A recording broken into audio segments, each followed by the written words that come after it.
Okay, welcome everyone. We are very excited to have Dr. Jason Karp with us today. We are talking about For the Love of Running. Whitney, can you spotlight? Do you see me spotlighted or because I see Connie spotlighted? So um, anyway, so For the Love of Running, Dr. Jason Karp, who I have personally known for probably maybe 15 years, Jason, maybe even longer. You used to come to Fitness Fest and way back when we were in Tucson even, and on and off over the years. We have not had Jason Karp at Fitness Fest for a few years, so we're really excited about his workshops that he will be doing for us at Fitness Fest. We'll talk about that at the end of our session. We try to keep our Zoom series, which we will stream to Facebook, about 30 minutes. We know you're all busy. We want to respect your time. So I want to introduce Jason. Dr. Jason Karp's passion and curiosity for sports as a young child placed him on a path that he still follows as a coach, exercise physiologist, author, speaker, and he's written so many books. I meant to grab mine because I know I have a signed book from you. Author, speaker, and creator of the popular Revolution Running Coaching Certification Program, which was acquired by International Sports Sciences Association in 2022. I did not know that. So they Oh yeah, acquired your yeah, certification a couple yeah. years So ago. yeah, so they sell the course now. They changed the name to brand it under the ISSA brand, and but yeah, they bought it Oh, from me. Yeah, okay. I didn't know yeah, that. That's cool. Good for you. yeah. Thank Dr. you. Karp received his PhD in exercise physiology with a physiology minor from Indiana University, his MBA in entrepreneurship from San Diego State, which is where he lives right now. Now, before I'm going to finish your bio, but you live in San Diego now, but you were in, do I want to say South Carolina? Somewhere back there. Where were I you? was in Georgia last year. Yeah, for a Yeah, year, right? yeah, yeah. I was a visiting professor at Georgia Southern University. Okay. And then you also were, tell us about your overseas thing too. I just that Oh, you I got this crazy idea to move to Kenya. So in 2021, I moved to Kenya and started a group there, coached a group of runners there. It was amazing, amazing yeah, experience. Yeah. I know. I followed your journey. And how long were you there? 6 months. Yeah, wow. Yeah, Yeah. Did you write a book about that? Because that, yeah, their lifestyle. Okay. yeah. It's Very called cool. Coaching the Kenyans. Oh, I love it. That's great. Okay, where was I? I sidetracked, but I think it's good stuff. And I told you your bio is so long, and you said, "Oh, you don't need to read it," but we kind of do because it's pretty impressive, right? To San Diego State, master's degree in kinesiology from the University of Calgary, and his bachelor's degree in exercise and sports science with an English major from Penn State University. His research has been published in several scientific journals, and he serves as a journal expert peer reviewer. A prolific writer, Dr. Karp is the author of 15 books. Dr. Karp is a USA track and field certified coach, has been sponsored by Power Bar in Brooks, and was a member of the silver medal winning United States Masters team at the 2013 World Maccabiah. Am I saying that right? Maccabiah, yeah. Maccabiah, close enough. Games in Israel. Whoa, you have been all over the world and all over colleges and all that. So, without further ado, why don't you, if anything else you want to say about yourself, and then we'll just get started talking about how to increase your skill level, whether you're a beginner or an experienced runner. We'll talk about avoiding injury, maximize your potential. I want to talk a little bit about knees and one of our esteemed admin panelists Fitness Fest, Lisa Cargill has some knee injuries going on, so we're going to kind of touch about that. So go ahead, Jason. Your turn to chat. Well, I'd rather you talk about me. I don't like talking about myself. I rather just talk about running. Go ahead, talk about running then. Well, what do you want to know? I mean, I started as a kid running and I never stopped. And I mean, it's the most beautiful thing, I think. And I just getting involved in the science of athletic performance, like you read in the bio, and that just put me on a path that I never wavered from. And Hmm. so I've done everything I can do to try to become an expert on this one particular thing. I don't know Yeah. anything about anything else. I always tell people, don't ask me about other subjects. I really don't know. I would That's do very bad at Jeopardy. I just know one thing and only one well, they might thing. have the running topic, right? Right, yeah. So If they did that, I'd run the board. if But you if they have other subjects, don't ask me about 17th century English literature. I don't know. well, so let's talk about how you how you get started in running. Like what should people start with if they're interested in becoming a runner? Should they walk, run first, or what? It's easy. You walk out the door, you start running. I mean, it's the most simple thing. People get very intimidated by it, but Uh-huh. there's nothing to be intimidated by because humans are natural runners. We all started from crawling to walking to running without anybody ever prompting us to do it. Every single human on the planet started out crawling, and then we just naturally, because it's in our DNA, we just naturally stand up and start walking on 2 feet instead of four. And then we just start taking that walk, we extend it to running. And it's a very natural human activity, and I think people forget that, and then so they get so Hmm. intimidated. Oh, I can't run, but everybody ran as a child That without ever being that's taught so how to do funny. it. Yeah. I've never heard anybody say that, but it's true, right? And people are intimidated by running and they say, I can't, I'm not a runner, I couldn't do it. And we talked before we hopped on the official recording, and you said, you know, knees, like people, oh, I don't want to run because it will hurt my knees. And let's tell everybody like what you said about knee issues Yeah, and that knee may be the bad knee. biggest myth about running is that, but people think, that pounding must be bad for you. So that logically, it sounds good, right? All that pounding, it can't be good for your knees, but we evolved to run. That's exactly why we look the way they do. That's why the arch of our foot looks the way it does. Internally, we have a lot of mechanisms in place, a lot of structures that are built specifically for running. And so, if you look at it from an evolutionary standpoint, or if you look at it from a scientific research standpoint, running is not bad for your knees. In fact, it's just the opposite. There's no greater incidence of joint degeneration or osteoarthritis in people who run compared to people who don't run. But if you have some genetic predisposition, like if both of your parents or even if one parent had a knee replacement, then that puts you at a greater risk for knee injuries. And running may or may not bring those latent issues to the forefront. But running in and of itself does not injure your knees. And so Yeah, people just need to forget about that because it's just simply not true. They just want to yeah. blame their bad knees on whatever running they did 10 years ago. Right. And That's the running funny. has No, nothing to it's do true. with it. Yeah. And back to like, okay, let's say your dad had a knee replacement. Well, we don't really know. He could have like been pounding on who knows what. He could have been, a parachute jumper, and that wouldn't be like a genetic thing. So that can also come to an argument too about, why did the dad have a knee replacement? You got to kind of look at that. So Lisa, why don't you tell talk about your knee. Lisa is a runner. And oh, just one thing before I forget, like, so how about running on soft surfaces? Like when I used to run, and now I used to be a runner. Now I run to the bathroom is pretty much it is what I say. Like we used to try to run on the canal, or I would rather run, even walk actually now on dirt than sidewalk. Do you agree with that? Or a track, like, Yeah, there's no evidence that running on softer ground versus harder ground is any better really? or worse for your joints Huh. because it's not Okay. about the softness of the surface. So yeah, you can run on cement. It's not any worse for you than running on grass. Hmm. Okay. Lisa, go ahead. I told you have a Jason, I chance, and must then I have a rambled. really good physical therapist that knows you because everything you just said, he has told me.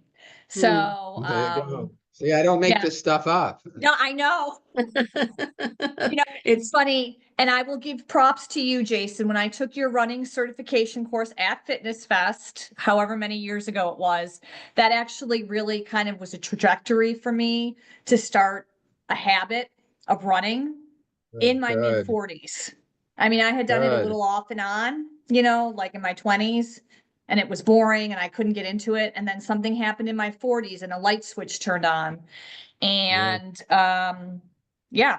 So anyways, yes, have some knee issues, torn meniscus, which may very well be due to age and other stuff. So, Yeah, a lot of sports that have side to side movements, yeah, that often causes issues with their knees because we didn't evolve to do side shuffling and pivoting quickly. And that's not, we right. evolved to run in a straight line. And so other sports, you can almost sometimes blame the sport for the knee injuries, like soccer and things like that, and football and, other traumatic events that can cause knee injuries, but the physical act of running doesn't. So how do you think, so Lisa is in physical therapy and then she went through her, how many weeks did you go to physical therapy, Lisa? Few, I was 5? probably in physical, I was probably in physical therapy a few months, and then last week everything flared up again. Um, so, So she just had her results from her yeah. MRI and it was meniscus and what else did you say? I have a stress injury, so not a fracture, but just some swelling and whatnot. So Um, I So I It's know go- you like the said precursor you're not to, that kind of a doctor, Jason, but I think can you let's give some advice to Lisa uh, because yeah, she loves running and go ahead. my twin brother tells me the PhD stands for phony doctor. But I will ignore that comment to try to help Lisa. And so the first thing you have to do is get a diagnosis, exactly what is wrong. You can't treat something unless you know what the core reason is for the symptoms. And then once you know what the core reason is, like if it's a torn meniscus, I mean that may or may not be something that physical therapy will solve. You may need Right, surgery on something like that. So right, it all depends on the severity of the injury and what is the precise cause of it, because there's a lot of things that can go wrong with the knee. It could be a ligament issue, it could be a bone issue. So you have to first find out, well, what's causing the pain. And then once you know that, then you can come up with a treatment plan for it, whether it's surgery at the very extreme case or it's physical therapy or something else. You might need to strengthen the muscles around the joint to support the yep, joint. yep. So it all depends on, well, what's the issue with the joint? What's the cause of the pain?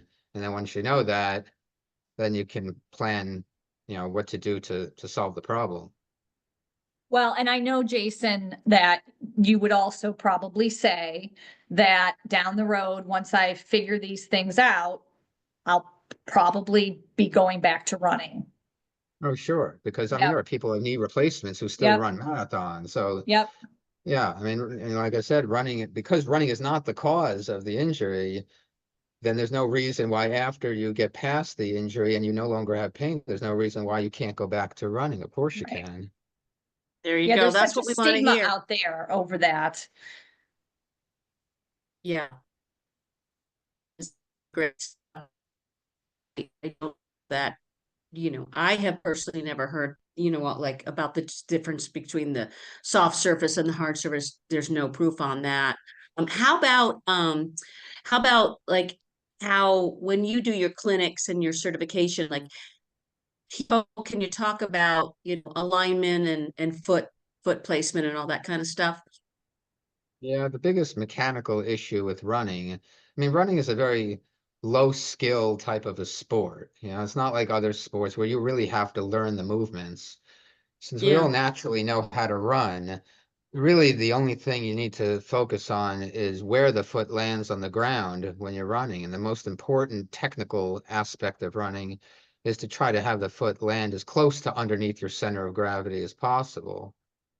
And so there are drills that people can do to learn that if they're just naturally not doing that. But things like barefoot running in the grass a little bit, I mean, that helps because you're forced to run with a more natural, organic posture when you're running barefoot. I just wouldn't recommend going out on the sidewalk and doing that because it'll hurt. But there are things like that you can do, and then other technical drills that can be done to practice placing your foot directly underneath your center of gravity. But that really is the only technical issue that a runner needs to focus on, and then everything else will take care of itself if you focus on that one thing. But other than that, running is a very simple activity. And like I said, we all inherently know how to run. It's not something that has to be learned or taught, Yeah, compared to other activities like riding a bicycle. Well, humans don't know how to ride a bicycle. We didn't evolve to ride a bicycle. That's something you have to learn. Swimming is another thing. You have to learn how to swim because we're not fish. We don't naturally know how to swim. But running is something that most mammals do, and we're a mammal. We yeah, know how to run. We inherently know how to yeah, run. yeah. Well, I know at Fitness Fest you are doing you're doing your Dr. Karp's Run Fit Boot Camp. So you'll probably be doing, you just mentioned the word drills. Can you tell us a little bit about the drills and what you'll be doing in that particular workshop on Yeah, Saturday, so April 5th on the yeah, that's track at planned to the be boot? a workout. So we'll do a great interval workout and talk about the purpose of the workout and how to execute the workout. And so, yeah, that'll be a lot of fun because that's the application of all the sciences. Now you go and you do a boot camp style workout. And so, yeah, I encourage people to come to that because that's going to be a lot of fun and it gets people out of Yeah, their chairs and actually gets them to move. And so that's right, important. right. Do you want to talk at all about heart rates or interval training or anything like that as far as running or boot campy thing? Do you want to touch on that at all? Yeah, I mean, interval training is another misunderstood thing, especially in the fitness industry. Everyone, talks about these interval workouts, and interval training is a very unique style of training, but a lot can be manipulated in an interval workout, and you can focus on specific aspects of a person's fitness, whether it's aerobic fitness or anaerobic fitness, or endurance versus speed and power. There's a lot of different things. How you set up the interval workout can address all these different aspects of fitness. I've always said that a running interval workout is perhaps the most potent type of a workout that a person can do. If you had one workout to do the rest of your entire life, what should it be? It should be a running interval workout. That'll get you fitter than basically anything else. Mm, awesome. Does anyone have any feed questions for Jason right now before we move on? Bet you one of you do. Connie, unmute yourself. Wait, there Really you go. quick question. I do a lot of cross training and I teach aqua running in the pool. And I have worked with people with knee injuries. And myself, I ran the Chicago Marathon in 23 and did most of my long runs in the pool. How do you feel about somebody that's injured taking their running fitness to the pool and doing vertical running? I'm not talking swimming, I'm talking deep Yeah. water running with the intensity that you would do a long run on land. Yeah, just like any activity, if you want to get better at that activity, you have to do that activity. Having Right. said that, if for some reason a person can't increase their weekly mileage, then whatever amount of cross training you can do to focus on the cardiovascular improvements will be beneficial. So whether it's water running or the elliptical machine or even cycling on, whatever a person can do to supplement the running will Right. help from a cardiovascular standpoint. If they're injured, I mean, cross training is extremely important for a person who's injured and they can't run because they don't want to fall completely out of shape, right? And Well, and so, somebody who pays for Chicago Marathon and wasn't right, not right, done. right, exactly. So whatever you can do to supplement the sports specific activity will only help until you can get to the point where you can go away from that and then do more running because you can't ever forget the specificity of training principle. And so more running is going to make you a better runner. And there's a reason why really good runners run an enormous amount of miles per week. They wouldn't do it if they didn't think it was necessary. But under certain conditions, if you can't run that many miles per week, then of course anything else you can do is only going to help. Well, what I discovered when I was training in the water is if I had an I'm going to say an hour run, I'm not going to put in as many miles in the pool, but if I do the hour workout running like I would run on land, I would do this with the same intensity. I didn't lose my cardio. I just couldn't pound on the pavement. Right. Yeah. And that's one of the I mean, benefits. on the days off, I walked 15, 16 miles, but I couldn't Oh, run no, it. yeah, that's very good. Yeah. I mean, that's the the one thing I think that limits a lot of people from increasing the higher mileage is that, you know, even though I said the pounding before doesn't hurt your knees, it is still a stress to the body. And each person can only handle so much stress. I mean, the reason why really good runners run as much as they do, they can handle running as much as they do and still not get injured. Whereas most people, if they ran that much, they would get injured from something else because the body just can't handle the stress. Well, most of us that run like I do are weekend warriors anyways. Yeah, but yeah, I mean, if you can go into a pool and mimic the motion of running the best you can, then sure, that's great to supplement Yeah. any running that you do. Okay, cool. Awesome. I know how I feel about things. I just haven't chatted with you about it. Mhm. Great. Does anyone else want to speak up? You can unmute yourself. You could also put something in the chat if you'd rather, but we'd love Oh, to one hear more from you. quick question, Jason. Your interval, when you're talking intervals running, are you talking fartleks? Fartlek is its style of interval training. It's less structured. That's the Uh-huh. benefit of the fartleks is you just can go out in nature and pick up the pace and slow it down whenever you want, or you can do it by time.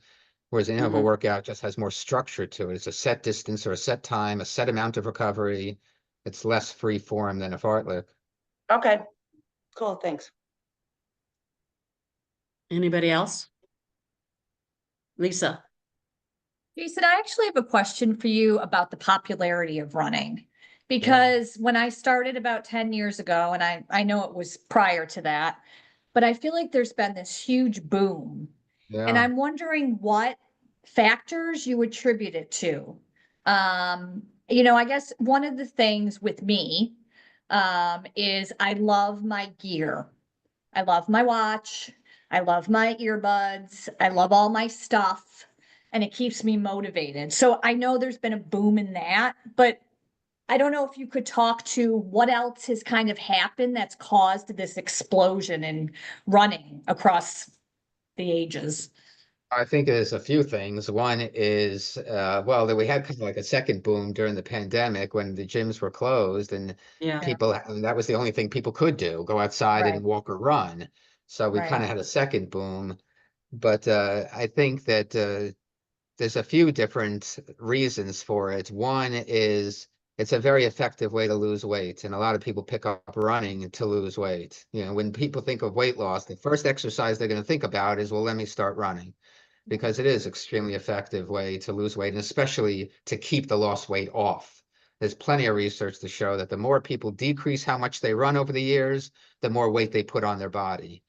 And so running is an extremely effective way to keep lost weight off for the rest of your life and to maintain body weight. The second reason I think is a more philosophical one is that humans like to push the limits of endurance. You know, we are enduring animals. We are the best long distance runners on the planet.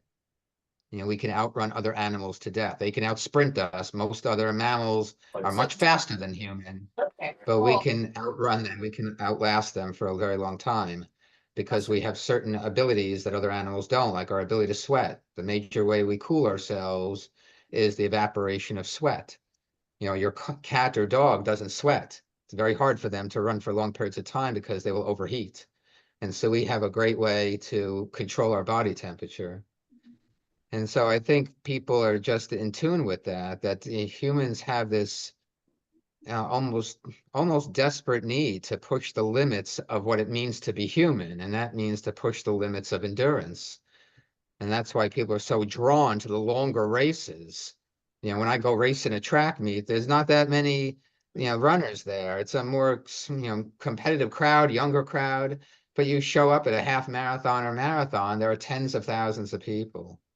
The longer the race, the more Yeah. people are do it because of this interest that humans have, this fascination with seeing how much we can endure, because that's also a metaphor for life.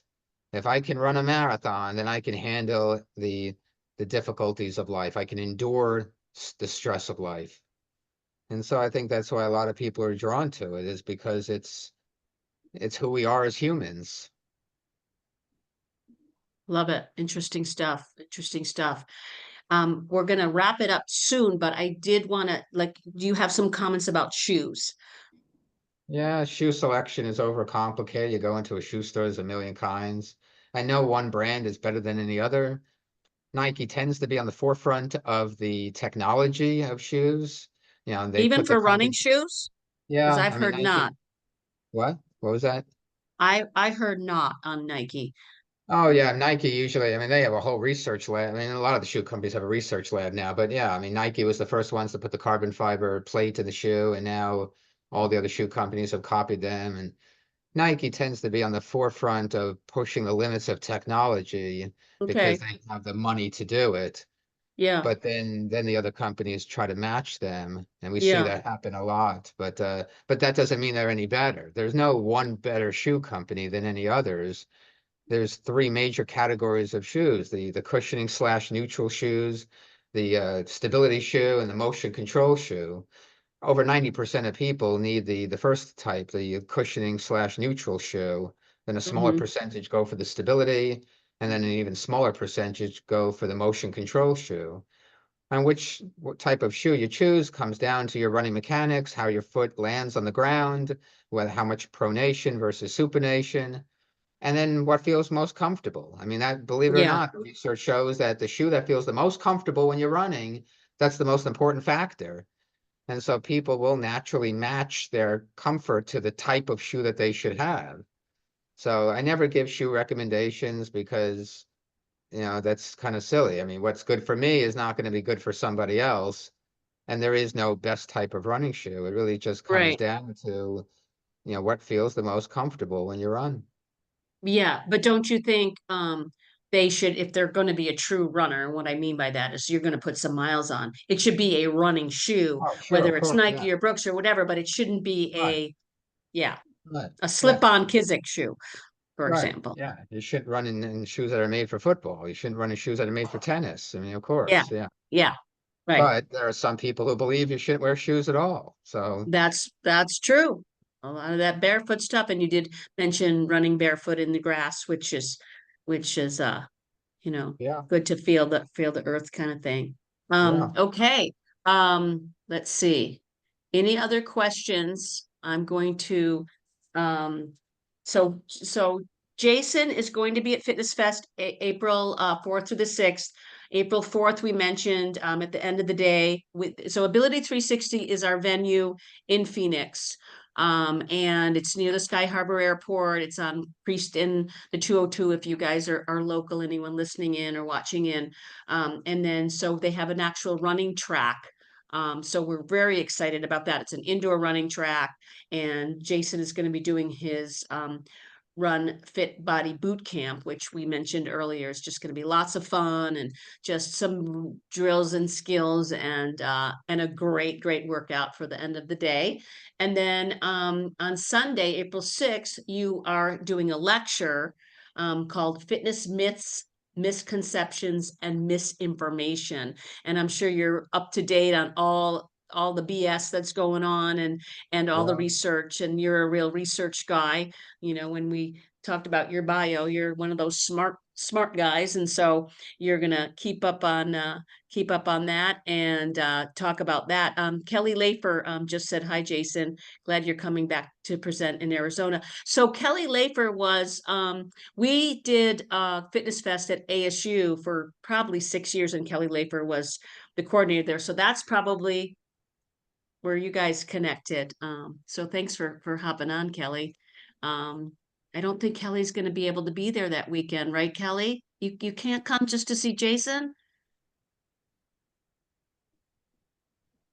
She unmuted herself, but then bummer. Yeah, yeah, yeah. She's gonna. But I've been talking to Kelly back and forth. She's now um the fitness coordinator at Mesa Community College. So yeah. So Nice. yeah. Anybody else any questions? So we mentioned, Whitney, if you could put the Fitness Fest website, how to directly go to, you can even sign up for a single session. So if you just want to sign up for Jason's, Pani is a presenter, so she will be there. Fitnessfest.org/FF25. I know there'll be more people there on, when we stream this over to Facebook, and you'll probably get some engagement, and we'll tag you, Jason, to answer any questions. I don't know if the two ladies who are on right now, Gina and Dion, I don't know if they're Fitness Fest attendees, or I'm not sure where you're from, but if you have any comments about where you're from, or if you're Fitness Fest peeps, I would love to know. I would love to hear. Whitney put Jason's website there, and then also tell us just tell us about, you've got a million books, so we can't list them all, but tell us about a few of your favorites and just a little bit of overview on that. Well, one favorite is based on the experience we were talking about before about me living in Kenya. I mean, that was a pretty Kenyon, I unique bet. thing. Yeah. So I talk about the training there, compare it to the American style of training, and talk about the life of these athletes and what they go through and what makes them so good. And so, yeah, it's a mix of stories as well as the training, and very interesting read, I think. And then Yeah. some of the books are on training, and like we were talking about running and weight loss. One of the books is Run Your Fat Off. So it's all about running for weight loss. And then some of the ones are more on the philosophical side, like The Inner Runner, learning about what it means to be a runner and how that Mm. makes you human. One of Mhm. them's based on my TED Talk. It's called Workout, and talking about how to work from the outside in instead of the inside out. Everybody talks about working on the inside, but people forget that we're animals and life is physical.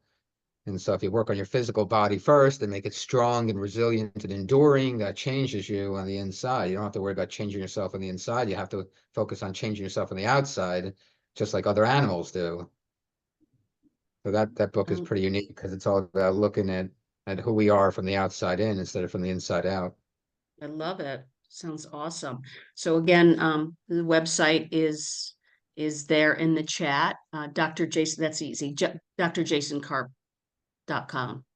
Karp with a K. So yeah, love it. I'm just checking out the chat.